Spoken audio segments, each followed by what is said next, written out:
Comment और AK Singh. और आज फिर हम अपने RPSC की तैयारी करेंगे। RPSC लाइब्रेरी की तैयारी कर रहे हैं, जो RPSC लाइब्रेरी में तो हम क्या करेंगे, अब क्या करेंगे, RPSC तैयारी करेंगे। तो सबसे पहले क्या करना है, वीडियो को लाइक करना है, चैनल को सब्सक्राइब करना है, वीडियो को ज़्यादा से शेयर करना है। और आपको आज कहीं ना कहीं 4-5 वीडियो मिलेंगी, तो 4-5 वीडियो में आपको सारी की सारी देख लेनी है, क्योंकि आपका कंप्यूटर का सिलेबस आपका कंप्लीट होता जा रहा है, जिसे हम 5 यूनिट को देखेंगे। तो आज क्या देखना है, यानी कि हमें देखना है कंप्यूटर मेमोरीज, कंप्यूटर की मेमोरी को।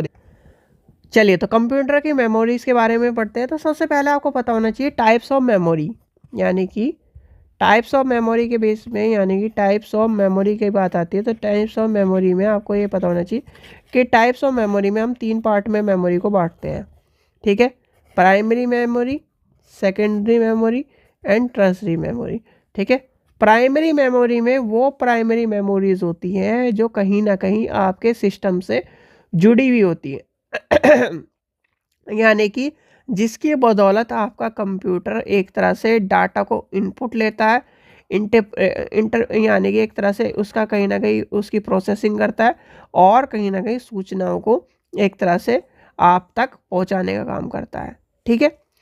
सेकेंडरी मेमोरी वह मेमोरी होती है सारी की सारी जिसमें कहीं ना कहीं आपकी एक तरह से फाइलें स्टोर होती है, आपकी एक्सटर्नली, और कंप्यूटर की permanent memory, long time memory, और प्रोग्राम और डाटा को स्टोर करा जाता है।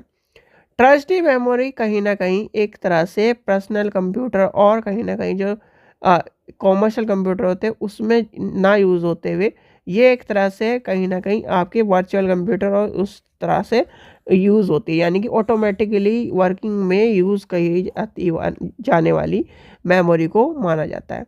तो सबसे पहले हम लेके चलते हैं प्राइमरी मेमोरी को, यानी कि प्राइमरी मेमोरी में मेनली तो इस ज़्यादा, यानी कि फालतू की चीज़ें मैं आपको भी नहीं बता रहा हूँ, जो मेन चीज़ें आपकी पूछी जाती है वही बता रहा हूँ। प्राइमरी मेमोरी में क्या आती है, प्राइमरी मेमोरी में अगर आपसे कोई पूछने लगे तो सबसे पहले आपको पता होना चाहिए रैम। दूसरी क्या आती है, रोम, यानी कि रोम तो वो होती है जो कहीं ना कहीं आपके कंप्यूटर से लगी होती है, जिसमें आपका कहीं ना कहीं बायोस एंटर होता है। बायोस मतलब BIOS, बायोस, ठीक है। बेसिक इनपुट आउटपुट सिस्टम, ये सबसे ज़्यादा फुल फॉर्म पूछी जाती है, बेसिक इनपुट आउटपुट सिस्टम।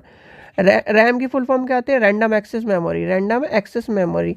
फिर आती है रोम, रोम क्या होता है, रीड ओनली मेमोरी, ठीक है। ये तीनों क्वेश्चन आपको पूछे जाते हैं, तो आपको ये पता होना चाहिए कि प्राइमरी मेमोरी कौन सी होती है, सेकेंडरी मेमोरी कौन सी होती है, और आपका ये आपको फिर आती है एस रोम, डी रोम, ये आपसे पूछ लिए जाते हैं, पी रोम, EP रोम। तो यानी कि EP, जैसे आपसे पूछ लिया EP रोम का कई बार क्वेश्चन आ चुका है, तो मैं आपको बताता हूँ EP रोम क्या होता है, erasable programming read only memory.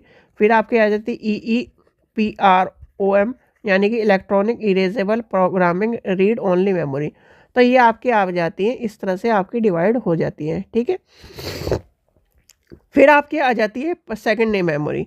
Secondary memory यानी कि सेकेंड मतलब सेकेंड, यानी कि कहीं ना कहीं एक तरह से वह मेमोरी जो आपके सेकेंडों में, यानी कि सेकेंड पार्ट में यूज़ हो रही है, जिसे हम क्या कहते हैं, एक तरह से एक्सटर्नल डिवाइस, यानी कि एक्सटर्नल, यानी कि जिसमें आपके क्या आ जाती है, हार्ड डिस्क आ जाती है, हार्ड डिस्क आ गई आपकी, फ्लॉपी आ गई, ठीक है, फ्लॉपी डिस्क आ गई, USB आ गई,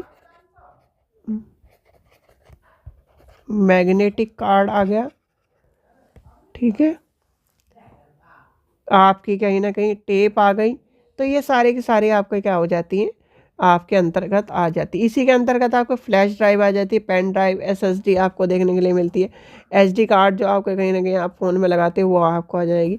फिर ऑपरेटिंग यानी कि ऑप्टिकल डिवाइसेस में, ऑप्टिकल डिवाइस अगर आपसे कोई पूछने लगे, ऑप्टिकल डिवाइस में CD हो गया, CD रोम हो गया, DVD हो गया, तो ये सारे के सारे ऑप्टिकल डिवाइस में हो गए। तो ये आपको देखना है। और सबसे आपकी थर्ड में आपके आ जाती है यानी कि ट्रस्टी मेमोरी। ट्रस्टी मेमोरी में आपके सारे के सारे वर्चुअल क्लाउड कंप्यूटर, जिसमें मतलब ये है कि आपके पास, यानी कि आपके पास सीधे सीधे मान के चलो, आपके पास कोई भी एक तरह से स्टोरेज की कमी नहीं है। सारा का सारा डिवाइस, यानी कि सारा का सारा सिस्टम का यूज़ हो रहा है, सारा का सारा तो कहीं ना कहीं जितने भी आपके cloud computer sorry sorry sorry sorry CL होती है स्पेलिंग।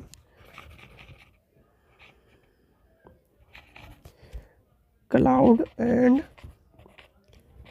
वर्चुअल स्टोरेज में सारे के सारे आपके आ जाएंगे ट्रस्टी, यानी कि तृतीयक जो आपकी मेमोरी आ जाती है थर्ड, यानी कि थर्ड स्टोरेज में आपके सारे के सारे ऑटोमेटिकली यूज़। जैसे आपके मान के चलिए आपका पास नॉर्मल फ़ोन है और आप क्या कर रहे हो, उसी में क्या कर रहे हो 1000 GB 500 GB यूज़ कर रहे हो, तो वो किसकी बदौलत है, क्लाउड में। यानी कि वो डिवाइस कहाँ, यानी कि आपके पास सिंपल डिवाइस में आप क्या कर पा रहे हो, सब चीज़ चला रहे हो। जैसे आजकल क्या है, क्लाउड कंप्यूटर यूज़ हो रहा है, यानी कि आपको ज़रूरत ही नहीं है किसी भी चीज़ की, आपका सिर्फ पास इंटरनेट होना चाहिए, लॉगिन आईडी डाला और आपका मॉनिटर और माउस से आप कंप्यूटर को चला पा रहे हो। किसकी बदौलत, सिर्फ और सिर्फ सॉरी इंटरनेट की बदौलत। ठीक है, तो ये सब चीज़ें कहीं ना कहीं पॉसिबल हो चुकी है क्लाउड कंप्यूटर पे। हाईली कहने की जो चीज़ें हैं या फिर आजकल जो चीज़ें चल रही है वो क्लाउड कंप्यूटर पर चल रही है। तो ये है आपकी स्टोरेज डिवाइस का क्वेश्चन आपसे पूछा जाता है, और जब हम क्वेश्चन करेंगे तब मैं आपको सारी चीज़ें बताता जाऊँगा। ठीक है, चलिए आशा करता हूँ आपको वीडियो पसंद आई। वीडियो पसंद आई तो लाइक करें, चैनल को सब्सक्राइब करें, वीडियो को ज़्यादा शेयर करें। Thank you.